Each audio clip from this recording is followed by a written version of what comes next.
to the Pro Bono Happy Hour. I'm Rena Glazer. Welcome. Have you heard about Oprah's new HBO movie? The Immortal Life of Henrietta Lacks, based on the best-selling book by Rebecca Skloot, has a pro bono connection. You can learn all about it on our blog, The PBI. You can find it at the PBI, PBEYE.probonoinst.org. Today's guest is Kimberly McClain from Seyfarths Shaw. Kimberly spoke to us from Chicago, where she is based. We discussed her role at the firm, its pro bono program, using social media to promote pro bono, applying Six Sigma and project management to pro bono, and more. We hope you enjoy our conversation.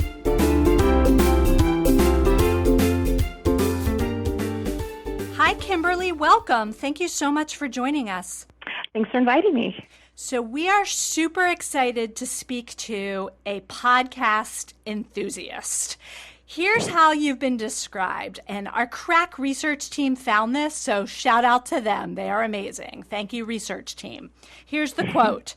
By day, Kimberly is the pro bono and philanthropy specialist at Seyfarths Shaw. By every other minute of her commute, dog walking time, or drive in the car, Kimberly is an active podcastaholic. The only thing she enjoys more than listening to podcasts is talking about and analyzing podcasts. I love that. That is so amazing. It makes you our perfect guest.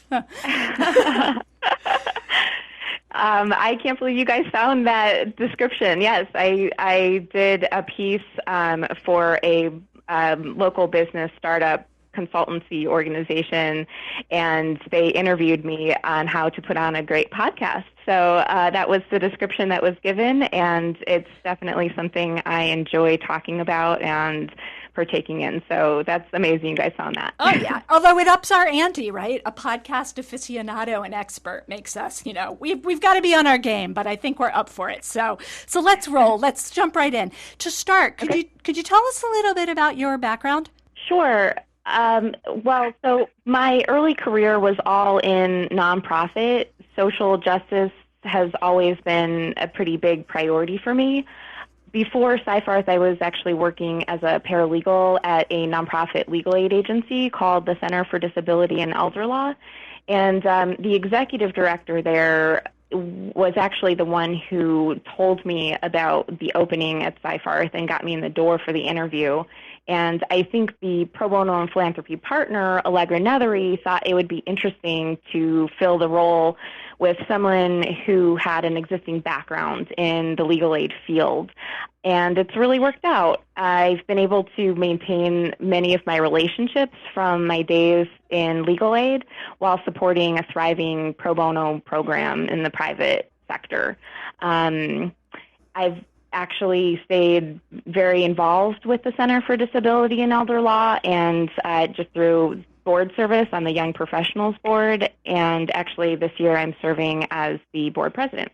Oh, congratulations. That's amazing. And thank you for your service. So before we move on, let's step back, because you mentioned that you've always been interested in social justice. Mm-hmm. Why? How did that come about? Was it sort of something in your family, your growing up, nature, nurture? What sort of sparked that?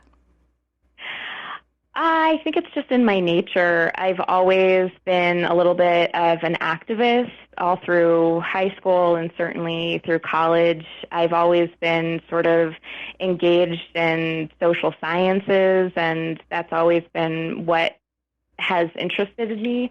And so it just was a natural sort of flow into my career. When I started seeking out my first job and that sort of thing, it was just immediately that was the only thing that sparked my interest, was going into nonprofit, and whether it was working with educational programs or environmental organizations, consumer protection, immigration. I mean, those have all been areas that I've worked in, and I just generally have it in me to do that type of work. Yeah, and it's stuck. So social purpose work is a good fit for you. So I love your title, Pro Bono and Philanthropy Specialist. It's fantastic. Tell us a little bit about your role and how you spend your time. Well, so at Seyfarth, the pro bono and corporate social responsibility arenas have been combined into one department, essentially. So in addition to facilitating our pro bono program, I also help facilitate our community service, charitable giving, sustainability initiatives as well. So to answer your question, it's very rare that 2 days are the same for me. One day I'll be organizing a pro bono legal workshop for asylum seekers. The next I'll be loading heavy books, boxes of books, of donated children's books, into the back of someone's car after we've completed like an office-wide book drive for a local library.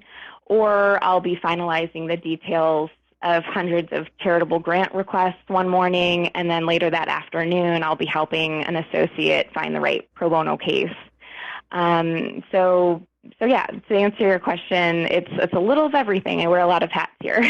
I think for the certain personality type, being sort of a Jill of all trades is what makes it appealing, right? The no 2 days looking alike is a net positive. Right, exactly. So if you had endless time, what would you like to be doing more of? What's sort of on your wish list or to-do list that never seems to percolate up to the top?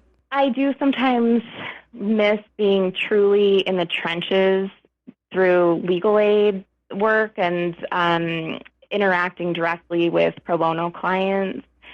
And so I guess if I had more time, I would probably take on more cases myself and do what I could to support actual clients and that sort of thing. But I kind of see that as the beauty of this job. I'm still helping the same populations, just in a different capacity. But I do sometimes wish I had more actual face time with our clients and that kind of thing.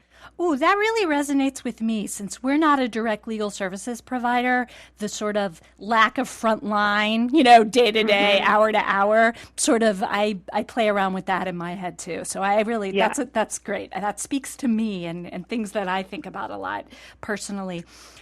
What are your favorite parts of your job?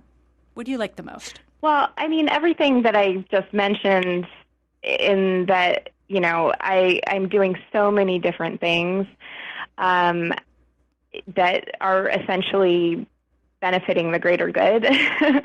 But really, it's just the fact that I get to provide this wonderful outlet for people to give back to our communities, which means that I really only interact with the people who want to do good things in this world and in their communities.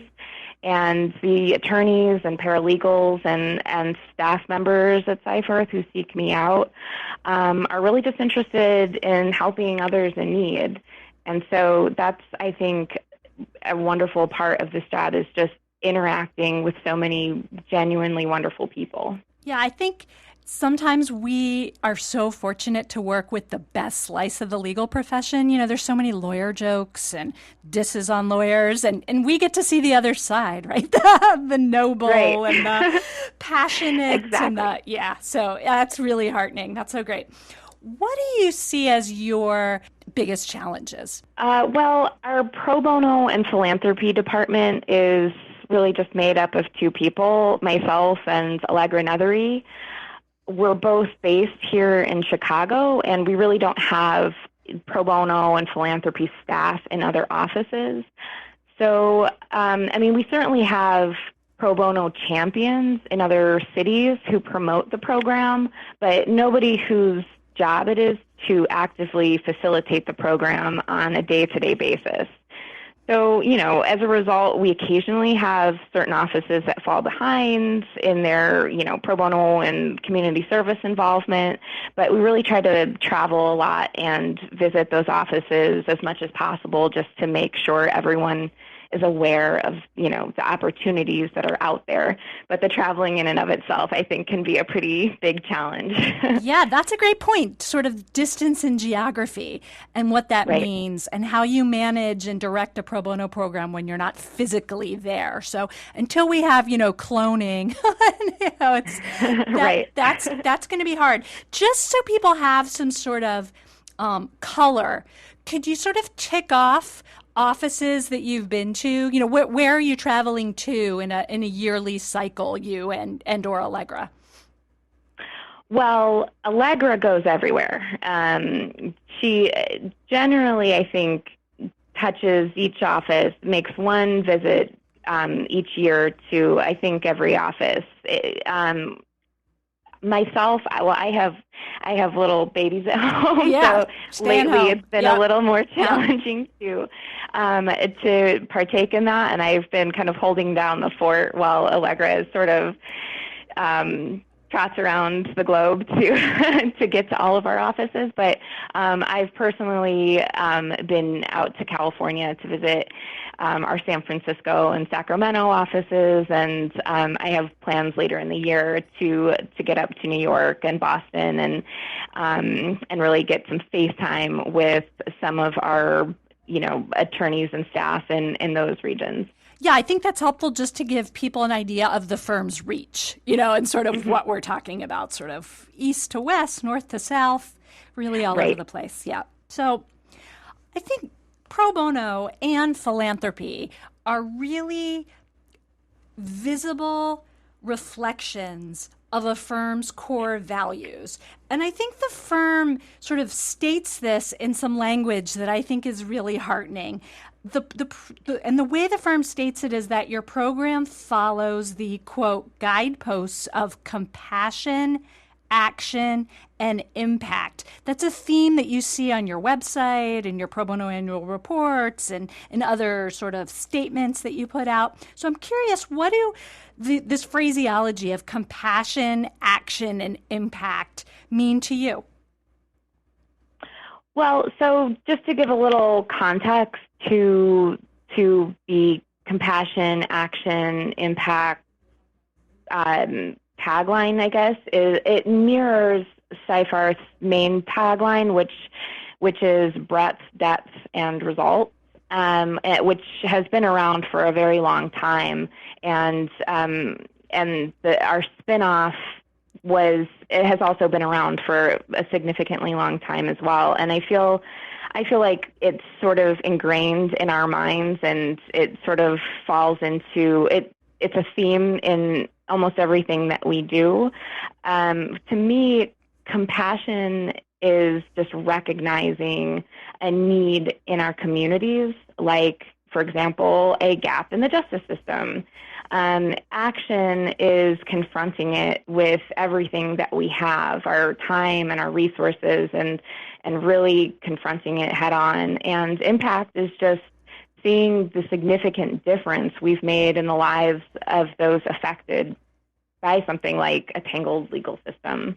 But like I said, it's a theme that carries through in everything that we do in the pro bono and philanthropy department, whether it's volunteering at a local food bank or facilitating a pro bono legal clinic. I love that. It's such great marketing. So I think people are going to take it and use it or adapt it, and it's great, right? It's a perfect elevator speech to what you're trying to do. And the fact that it pivots off of sort of the general firm mantra is great because it's seamless. It fits. Yeah. It's not pro bono out there doing its own thing. It makes your department part of the whole. Very cohesive. I really like that. So perfect segue. You mentioned pro bono clinics, and I was hoping that you could talk a little bit about some of the clinics that you facilitate, you run, you administer. What are the areas that you serve? What types of clinics? And tell us a little bit about that aspect of your work. Sure. Well, we facilitate a number of legal clinics each year, varying in size and frequency and subject matter. in general, I mean, I'll give an example of one that we just did very recently. It was just a few months ago. We hosted an asylum workshop with the National Immigrant Justice Center, which is a legal aid organization here in Chicago. We partnered with in-house counsel from Allstate. And we started the day with breakfast and, an in-depth asylum training. And then the attorneys broke off into teams and met with asylum clients right there, on the spot. We served 6 clients that day. This clinic in particular was very intense for everyone involved. I mean, it was in February, so tensions are high in the first place and that kind of thing. People are just wanting to help, that kind of thing. The clients that come in are just generally nervous, like, why am I standing in this big corporate law firm, and just kind of a little bit scared, I think. So, there are a lot of moving parts in a production like this. And it's important to me to make sure everyone has a smooth and pleasant experience, the attorneys and the clients, everyone involved. So it's a challenge. It takes lots of planning and lots of coordinating, but we've done it so many times that we're up for this kind of challenge, and it's a great way to get a lot of people involved. On a single day, at the same time. We do a lot of immigration type work. We've done powers of attorney clinics, and after the training, we actually go into senior centers and help low-income seniors with these important documents and that sort of thing. So there are wonderful opportunities out there that can be fit into a clinic format, and we really enjoy facilitating those. Have you learned anything, now that you've sort of administered and set up and done all the prep for a number of clinics, different types of clinics? Do you have any sort of tricks of the trade that you sort of learned either through trial and error or just your general awesomeness that, wow, this is just, I really need to do this, or I really need to think about this, and this makes all the difference? Well, I certainly never thought when I took this job that I would be like an event planner. Sure, that's right. And that was certainly a new skill that I really had to develop here at Seyfarth. And, you start small and work your way up, but you really realize how important detail is. And it takes a lot of work ahead of time, just making sure everything is lined up perfectly. And I have a great respect for, wedding planners and event planners and people who do this for a living, because it is a lot. Yeah, but it's very rewarding in this context. Oh, the payoff is great. And I'm sure you develop checklists and, sort of protocol to help timelines so the details don't fall through the cracks, because really the devil is in the details. And the food is really important. Oh, right. Yes. Cookies everywhere. Just make sure everyone has their snacks, and that's generally all you need. Yep. So switching gears, because I find this aspect of your work incredibly novel and also fascinating. And this is bringing project management expertise to our pro bono work. And whether it's applying Six Sigma principles for organizational pro bono clients and other sort of unique aspects of your work, I was hoping you could share a little bit of this experience. Sure. Just so you know, Allegra does a little more in this area. She's very involved in all of this consultancy type work. But Seyfarth offers a process improvement consultancy service. We call it Seyfarth Lean. And in general, the service delivers solutions to companies to help, increase efficiency, improve communication and collaboration, and reduce costs. And anyone who has ever worked in nonprofit knows that these are elements that are desperately, sorely needed, especially nonprofits that utilize, large numbers of volunteers and that sort of thing.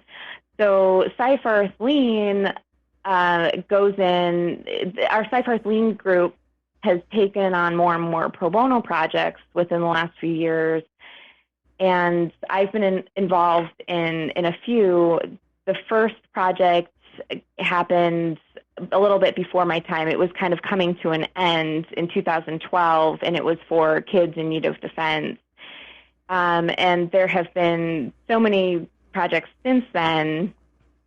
And the few that I've helped with, it's just an amazing process to witness. You see the key staff sort of unravel these very complicated systems, and our Seyfarth Lean professionals help them reveal a very simplified, straightforward process that eventually saves the valuable time and resources of the nonprofit, and it essentially frees them up to do more to further their mission. So it's a pretty amazing service that Seyfarth and the Seyfarth Lean group has done in this area, and Allegra has been really at the forefront of it. And I think that it's a wonderful marriage, I think, of pro bono work and these special consultant services that are, not the traditional pro bono. That's so well said. I mean, I remember hearing about the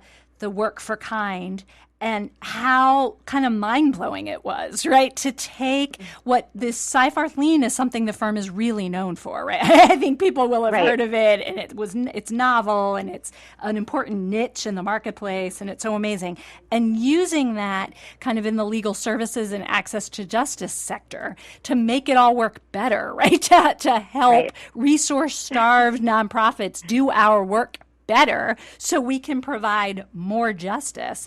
It's so dynamite, and it really, I think, opens people's eyes to the fact that law firms really have deep resources. Their people are so talented, all around the organization. And if we can poke under, the covers and get everyone to come out and play, we can provide a lot of services and bring a lot of skills to bear, and that just elevates all of this, so we can't leave anything on the table. And I think it's just such a marvelous and formative example of that. So I appreciate your sharing and helping educate people. Absolutely. Yep, and open eyes to the true sense of our possibilities.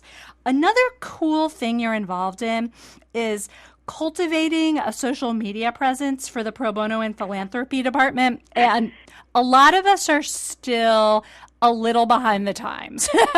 And we're catching up. We're catching up. Producer Dave is nodding at me in particular, but I'm catching up. I'm catching up. So I was hoping you could give us a few tips. What works well for you? What areas do you concentrate on? Where do you get sort of bang for your buck, so to speak? And what would you tell people that are like, we need to up our social game? Where do you start? What do you do? How do you play in this field? Our presence in social media started on Twitter, and I think that was maybe back in 2012. And again, this was another thing that I had no idea I would be becoming such an expert in when I took on this role at Seyfarth. I didn't even have my own personal Twitter account, but I am a millennial and I know enough about Twitter and social media to know, what's appropriate and how to sort of navigate that world. And one thing that I would recommend is for people to agree on a hashtag or to agree on a link or something along those lines, and to post it as they're actively doing something. I think that is really cool to see something trending on Twitter that especially relates to legal aid or community work or that type of thing. It's just kind of getting everyone on board to doing it at the same time so you can actually see at that moment what everyone is doing and together. And it gives that sense of togetherness, even though we're sprawled out across the country or in some cases even the world. So I do think that that's a really cool part of social media that everyone in this field should be utilizing as much as possible. Let's see, as far as other tips, I mean, just creating a page and having a wall, it's such a great way to sort of reflect on all of the good things that you're doing in the community service or the pro bono world. And it's kind of just like a little scrapbook almost of, things that you've been doing over the years. And I don't think that many organizations or companies have a central point for that necessarily that, is external facing and that sort of thing. So it has its own other added benefits that I think, are very important for everyone to sort of think about. Those are great tips. And I think a theme that comes to mind, which is actually a theme of a lot of what we're talking about today, is your work building community.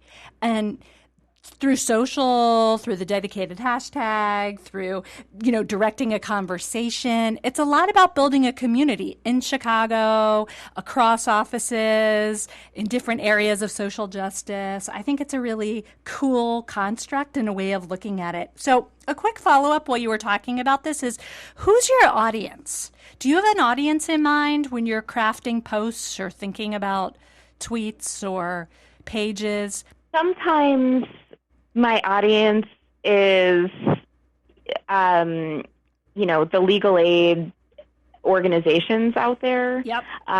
Because sometimes I just want them to know that we're aware of what they're doing, or we are working to promote their name and their mission, and anything that you can do to help them sort of get their name out there is really appreciated, I think, and beneficial. So sometimes my audience is really just the organizations themselves, but it's also just, people who maybe are trying to learn more about Seyfarth in general, and you can kind of see it in our culture if you're perusing Twitter or something along those lines, and you see like, wow, this firm actually cares a lot about the communities that where their offices are located in, and that sort of thing. Or sometimes it's our own people, our own staff and attorneys and Seyfarthians that are wondering what are we doing in this space and want to keep a finger on that pulse. It's a great way to kind of keep them up to date with our efforts in these initiatives. I love that. It's a great way to think about it, right? Are we trying to reach an internal audience, an external audience, both, and how we hit at it? And there's no like right or wrong answer, and in any given message, it's all, both, some. So I think it's fun to strategically sort of think about that and then cater the messaging accordingly. So we talked a little bit about this, like, I didn't know I was going to be an event planner, and I didn't know, sort of some of these other things. But looking back to when you started in, was it 2011? 2011? Does that sound right? Okay. So what would you tell the Kimberly of then if you could talk to her? Sort of looking back, you're sort of, you've got a number of years under your belt, and you've kind of got this down. What do you wish you knew then that you know now about your gig? When I first came into Seyfarth, as I mentioned earlier, I was coming from the nonprofit world, and the organization I had been working for was literally 4 staff people. So when I came to Seyfarth, wow, it's like going to Mars. Very different. Yeah, exactly. It was such a culture shock because here in our Chicago office, we have over 600 people working in the same office. It was just a different world. There are just so many people that work for the firm. I mean, and worldwide, I think that number is in the 2,000 range. So it was a little intimidating, I think, when I first came here, realizing you could totally get lost in this massive company, and the sheer size was a little bit intimidating at first. But I think that when you start to make the effort to get to know the people you're working around on your floor, and then exploring out, getting to know everyone, and really making an effort to call people when possible, just to really connect, rather than emailing or messaging, that sort of thing, it's really beneficial, and it makes your day so much more full, I think, to have a relationship with close to as many of those 2,000 employees as you can. And so I think I would tell the Kimberly of 2011 to not be intimidated by that, and to really just hit the ground running and get to know as many people as possible, right off the bat. Oh, that's great answers. You should never be intimidated. The Kimberly Right. of any time. And it's so interesting to me that pro bono, CSR, philanthropy, it's such a people business, right? It's really about relationships, the relationships you have at the firm, across the firm, with the public interest organizations, with, in-house counsel, the All-State Project you talked about. It's another theme, right? That you can't just hide in your office. You've got to get to know people if you're going to do a great job. Yeah. Absolutely. That's a great tip. So tell us some stories. Could you share some examples of some pro bono matters at the firm that you've either been involved in or that's happened that you've seen that have been especially meaningful for you for whatever reason? Well, a lot of cases that come into the firm, I think, kind of come from a place of joy. Like, it involves a family ready to adopt a child, or assisting an individual who is part of a first-time home buyer program or something along those lines. But we also see a fair amount of cases that involve, some level of really heart-wrenching tragedy and that sort of thing. And those cases, I know I don't want to get too dark on you or anything like that, but I do think of those cases. Those are the ones that stick with me the most, even long after a case has resolved. And I think it's because we sometimes have this great privilege of entering into a stranger's life in a moment of great need and sometimes darkness, and making things a little bit better. And that is such a significant thing for me. It's really why I do what I do. It's part of that social justice, I think, theme that has been shaping my career. And yeah, those are the ones that stand out for me. Thank you. I don't think that's too heavy or a downer. I actually think it's really inspiring because you're right. You're getting people at their most vulnerable. The chips are down. There's sadness. There's grief. There's trauma. There's, all across the spectrum, whatever adjectives we want to do. And we have the privilege and the honor of being a voice and bringing justice and helping and bringing hope.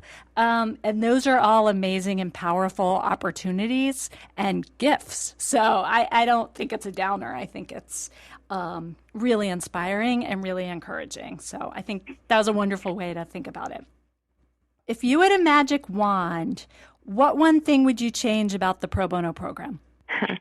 I don't think that this is just our program. I think that Oh, let's ask it in a different way then. If you had a magic wand, what would you change about pro bono in general or access to justice? How about that? Oh, well, so many things. Good. Okay. So the first thing is to ask for more wishes, of course. Right, exactly. Well, I guess in the context of just a pro bono program in a private firm. Sometimes I do wish we could wave a magic wand and sort of erase the memory of like a nightmare pro bono case. Yeah.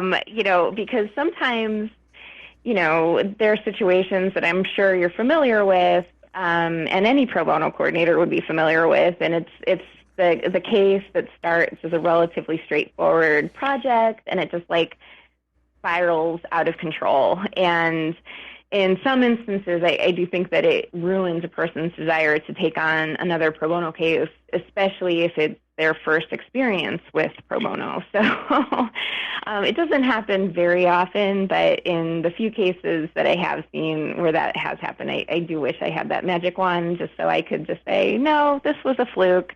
Try another. I promise you're gonna really enjoy engaging in this type of work. Yeah, it's like a pro bono Tide stick to erase the stain, right? Yes. Yeah, yes. That's a good way of thinking about it. That's an awesome point to raise. Thank you. What else? Anything else?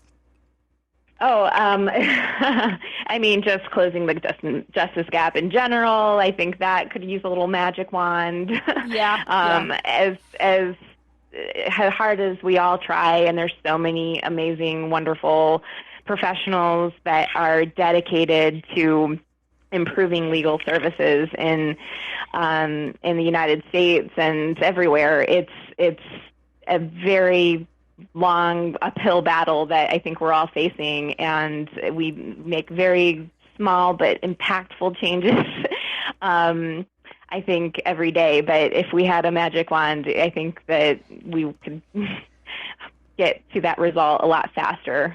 Yeah, it does feel like we need magic on that front today. So Right. Well said, really well said. Okay, let's end with this.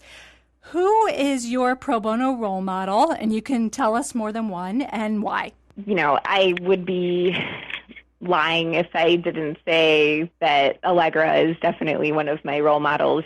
She's been an amazing mentor to me, and anyone who has ever had the opportunity to meet her knows that she brings a great deal of value to the field in general, and it's an honor to work with her, and she is absolutely a role model for me.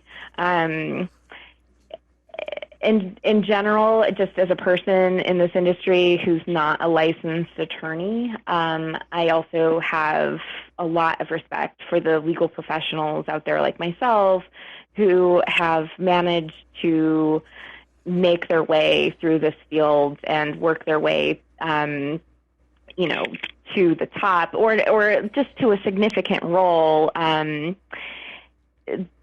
There are so many of us who have shaped our careers in this industry, and we have so much to contribute to the field. So just in general, when I do meet a person who has that type of background, I do have a great deal of respect and admiration. I love that. Thank you for shining a spotlight on all the amazing legal professionals, right, whatever their background, who are doing amazing work in this field. It's one of the things I've loved about our program is having people at kind of all levels with all backgrounds talk about what they do. And big fan of Allegra's, so please send my regards to her. I think that's an absolutely great choice. So Kimberly, from one podcast lover to another, thank you so much for talking with me today. It's been a blast, and I hope you've enjoyed it too. It's been great. Thank you so much. Thank you so much to Kimberly for joining us today. New and archived episodes of the podcast can be found on iTunes and YouTube. Be sure to subscribe if you haven't already, and please take a moment to leave an iTunes review. It's quick and easy to do. We'd appreciate the feedback, and it would help make it easier for other listeners to find the show and expand the conversation about pro bono and access to justice. To learn more about PBI, you can find us on the web at probonoinst.org. We'd love to hear from you. Send your comments, feedback, and suggestions to probono@probonoinst.org. Thanks for listening, and we'll see you next time on the Pro Bono Happy Hour.